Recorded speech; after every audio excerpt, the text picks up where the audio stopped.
చాలా చిన్న gathering address చేస్తాం. ఐ థింక్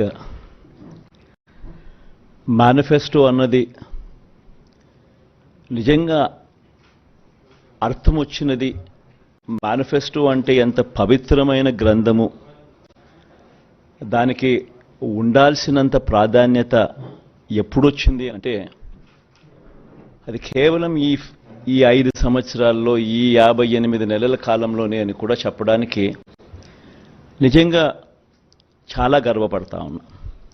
ఎందుకంటే గతంలో అంతా మనం చూసేవాళ్ళం, మేనిఫెస్టోలు అంటూ చెప్పేవాళ్ళు ఎన్నికలప్పుడు రంగురంగుల కాగితాలతో, రంగురంగుల ఆశలతో, రంగురంగుల అబద్ధాలకు రెక్కలు తొడిగి ఒక డాక్యుమెంట్ని ఇలా చూపించేవాళ్ళు.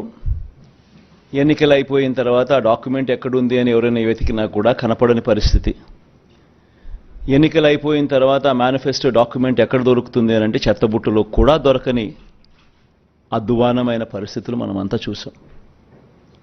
కానీ మొట్టమొదటిసారిగా ఒక మేనిఫెస్టోను ఒక బైబిల్గా, ఇది 2019 మన మేనిఫెస్టో,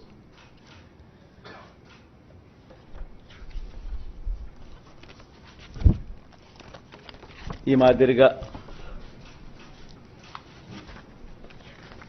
ఇచ్చిన ఈ మేనిఫెస్టోను ఒక బైబిల్గా, ఒక ఖురాన్గా, ఒక భగవద్గీతగా దీన్ని భావిస్తూ